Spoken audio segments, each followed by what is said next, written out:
Et pour prendre le pouls de la situation au Kenya, nous sommes en direct par téléphone avec le spécialiste Bachir Thiam, journaliste et spécialiste en relations publiques. Bonjour à vous. Bonjour Nadia, bonjour à tout le monde. Alors après des semaines de violentes manifestations marquées, on vient de voir par une cinquantaine de morts parmi les manifestants, le nouveau gouvernement kényan a prêté serment aujourd'hui.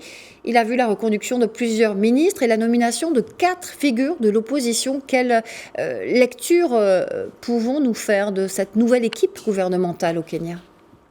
Ouais, peut-être c'est une façon de calmer le jeu pour parler comme au sport.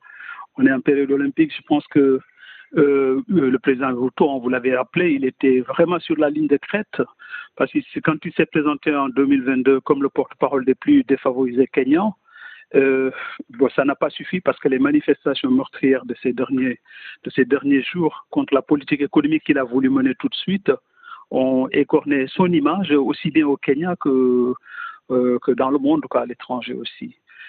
Il faut dire peut-être que aujourd'hui il n'a d'autre choix que peut-être de faire un gouvernement plus élargi à l'opposition parce que la jeunesse s'est mobilisée, c'est la génération Z, hein, c'est celle-là qui est née après 1997. Donc il s'est fortement mobilisé dans la capitale, dans les grandes villes, à Mombasa, Nairobi, tout ça, et dans les grandes villes, ils sont mobilisés. Et puis c'était une mobilisation sans relâche, quoi. Ils ont mis la pression pour parler aussi plus populairement, quoi. Ils ont mis la pression sur le gouvernement, sur son gouvernement qui a été contesté dès le départ. Et puis rappeler aussi que peut-être même son élection, même s'il l'a gagnée, elle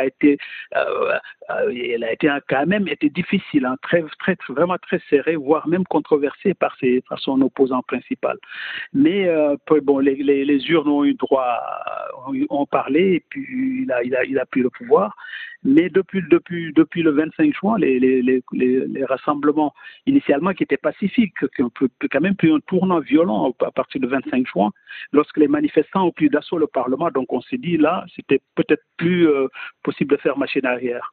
La police avait tiré, hein, vous avez rappelé aussi, vous avez rappelé ça, la police avait tiré à balles réelles, elle a tiré sur la population, sur les jeunes.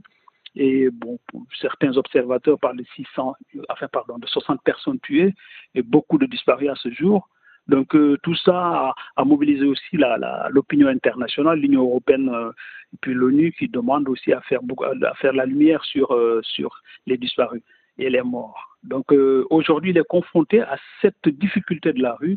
Et je pense que la prestation de serment, c'est la suite logique de son élection. La nomination élargie à l'opposition peut-être peut calmer, mais ce n'est pas une garantie sans risque.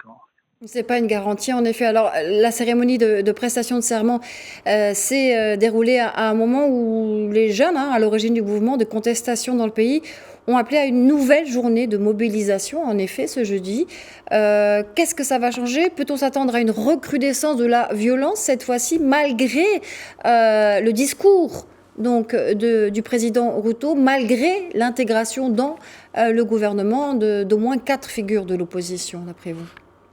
Ouais, il faut dire aussi c'est une sorte de bras de fer parce qu'au début des rassemblements, rappelons-le, le président Ruto aussi avait adopté vraiment un discours martial. Il dénonçait même une trahison de la population. Il disait que c'était une trahison. Tout ça, c'est des mots très forts.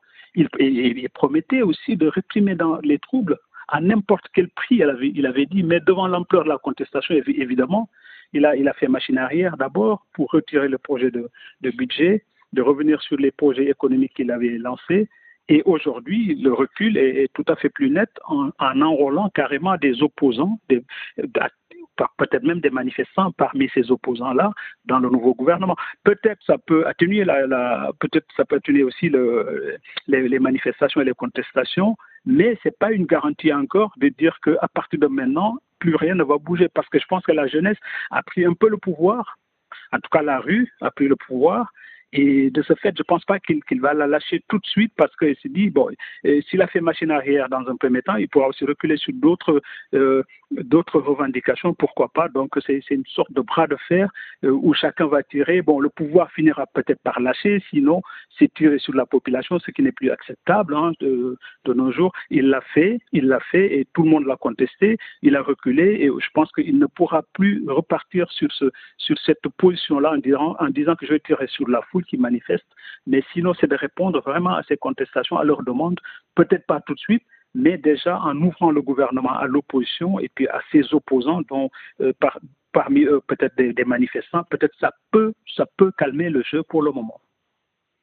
Avec un bras de fer donc qui a vocation à se poursuivre. Merci pour ces précisions, Bachir Thiam.